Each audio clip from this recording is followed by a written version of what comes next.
हमने उनको छोटा पप्पू क्या बोल दिया, अरे वो तो मुंह फुला के बैठ गए।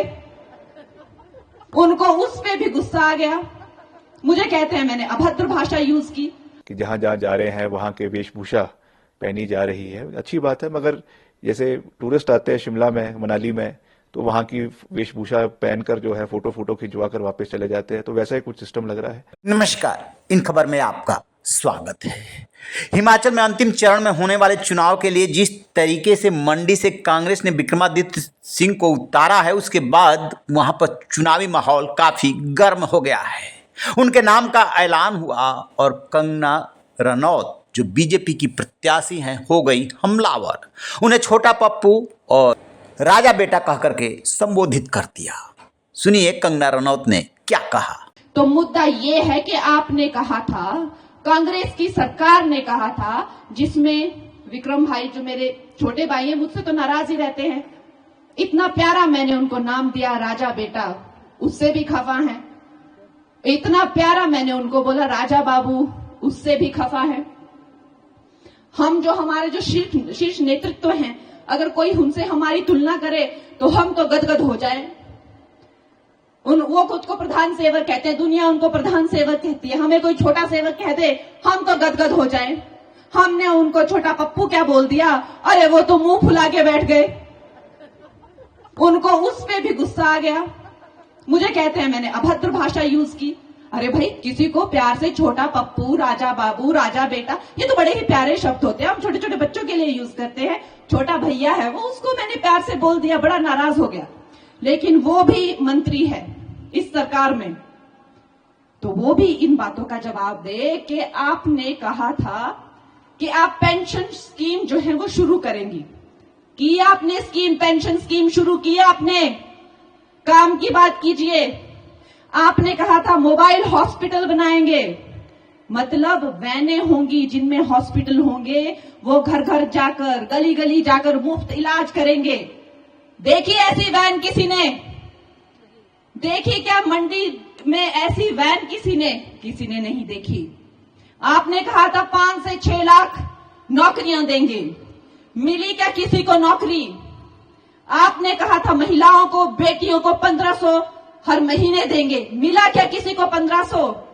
आपने कहा था जो बागवान फल उगाते हैं वो अपना मूल्य खुद तय करेंगे, हुआ क्या ऐसा? आपने कहा था खाद आप जो है 2 रुपए में ले, हुआ क्या ऐसा?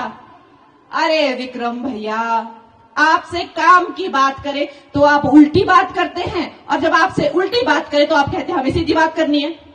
तो आपसे बात कौन सी करें? इसके बाद बारी विक्रमादित्य सिंह की। कमिटेड लीडरशिप होती है जो अपने लोगों के बीच समर्पित है, और एक जो केवल यहाँ पे सैलानी के रूप में आए हैं। और मैं देख रहा हूँ, अच्छी बात है कि जहां जहां जा रहे हैं वहां के वेशभूषा पहनी जा रही है। अच्छी बात है, मगर जैसे टूरिस्ट आते हैं शिमला में, मनाली में, तो वहां की वेशभूषा पहनकर जो है फोटो खिंचवा कर वापस चले जाते हैं, तो वैसा ही कुछ सिस्टम लग रहा है।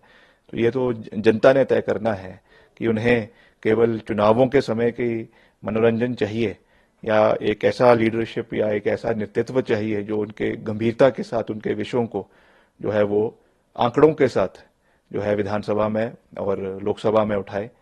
हमें ऐसा नेतृत्व चाहिए कि जो ये बोलता है कि 2014 में आज़ादी मिली है, जो ये कहता है कि उनको कि जो है प्रधानमंत्री ही, इतिहास ही बदल दिया हमारे देश का।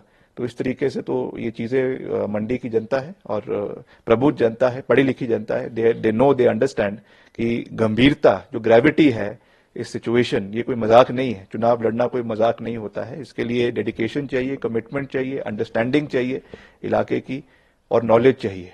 नॉलेज होना बहुत जरूरी हो। उन्होंने जम के कंगना को सुनाया, बता दिया बरसाती मेढक आई है, कल चली जाएगी।